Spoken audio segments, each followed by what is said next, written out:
بسم اللہ الرحمن الرحیم۔ آقی وائس کے معزز ناظرین، تاریخ میں ایک ایسی ملکہ بھی گزر چکی ہے جس کو اللہ تعالیٰ نے بے شمار دولت عطا کی تھی۔ وہ بہت زیادہ عقلمند ہونے کے ساتھ ساتھ اپنی قوم سے بہت زیادہ محبت کیا کرتی تھی، مگر اس کی قوم شرک میں مبتلا تھی اور وہ سورج کی پوجا کیا کرتے تھے، یہاں تک کہ اس کو ہی اپنا خدا انہوں نے مان لیا تھا۔ جب حضرت سلیمان علیہ السلام کو اس بات کا پتہ چلا تو انہوں نے ملکہ کو ایک خط بھیجا۔ اس خط میں انہوں نے ملکہ کو جھوٹے خداؤں کو چھوڑ کر اسلام قبول کرنے کی دعوت دی۔ ملکہ نے اس خط کا کیا جواب دیا تھا؟ حضرت سلیمان علیہ السلام نے ملکہ کو لشکر کشی کی دھمکی کیوں دی، اور پھر اس عظیم الشان ملکہ نے اس دھمکی آمیز خط کا مسئلہ کیسے حل کیا؟ وہ خوبصورت اور باوقار ملکہ کون تھی؟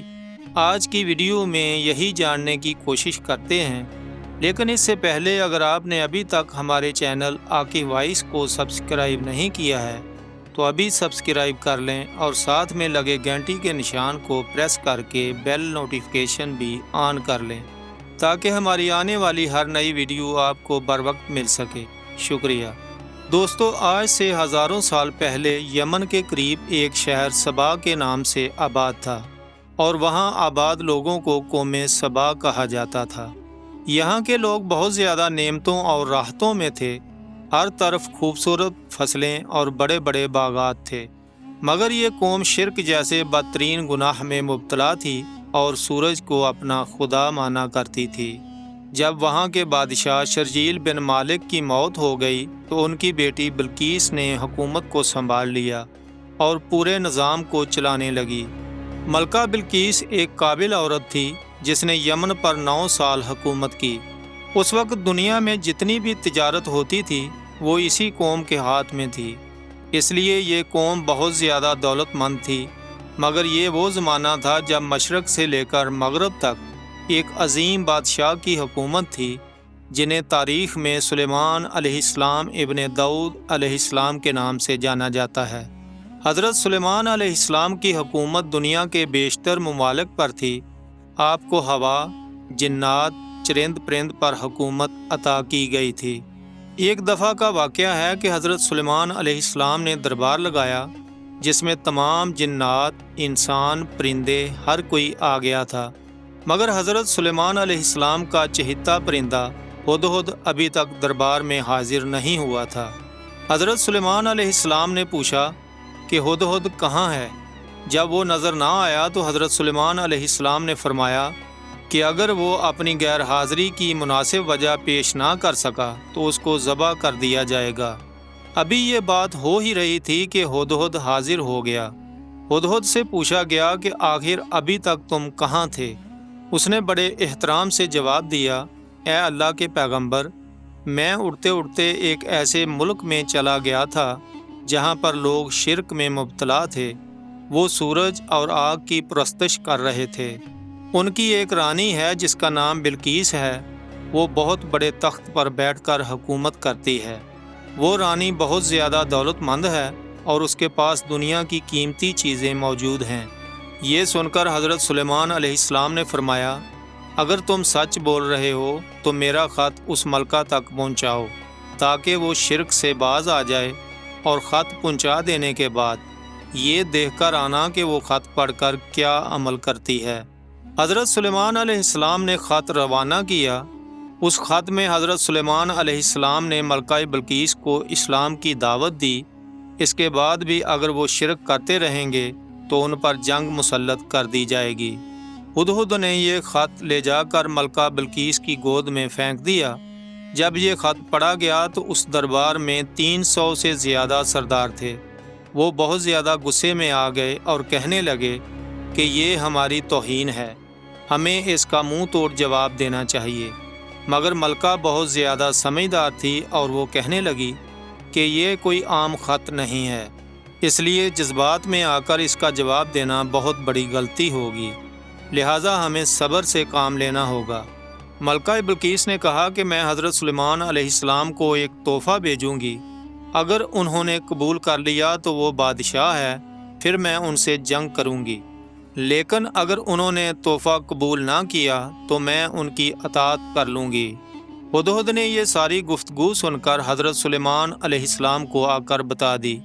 حضرت سلیمان علیہ السلام نے جنات کو حکم دیا کہ شہر میں داخل ہونے والے راستے پر سونے اور چاندی کا فرش بچھا دیا جائے، پورے شہر کو سونے چاندی اور ہیروں سے سجا دیا جائے۔ ادھر ملکہ بلقیس نے حضرت سلیمان علیہ السلام کے لیے تحفے روانہ کیے، جس میں سونے کی اینٹیں اور ہیرے وغیرہ موجود تھے۔ ساتھ میں ملکہ نے ایک خط بھی بھیجا تھا۔ جب وہ یہ تحائف لے کر حضرت سلیمان علیہ السلام کے دربار میں گئے تو بہت زیادہ شرمندہ ہوئے۔ حضرت سلیمان علیہ السلام نے ملکہ کے قاصدوں سے فرمایا، کیا تم میری مال سے مدد کرنا چاہتے ہو؟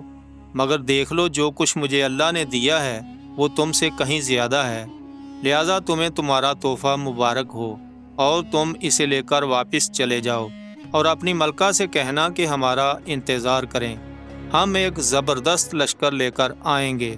جب یہ خبر ملکہ بلقیس کو ملی تو اسے پتہ لگ گیا کہ یہ سچ میں اللہ کا نبی ہے، اس لیے اس نے جنگ کرنے کی بجائے حضرت سلیمان علیہ السلام کے دربار میں حاضر ہو کر اپنی اطاعت کا یقین دلانے کا فیصلہ کیا۔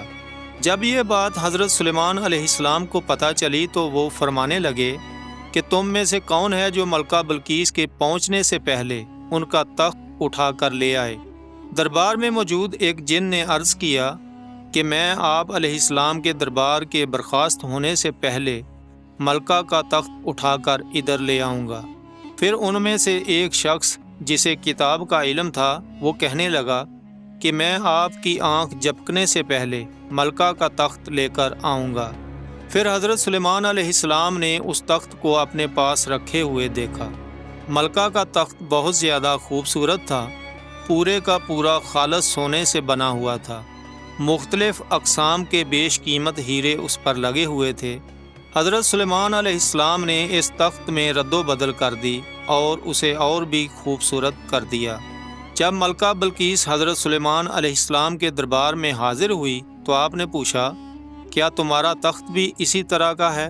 ملکہ بلقیس بولی کہ یہ تو میرا ہی تخت ہے، بلکہ یہ پہلے سے بھی زیادہ خوبصورت ہو گیا ہے۔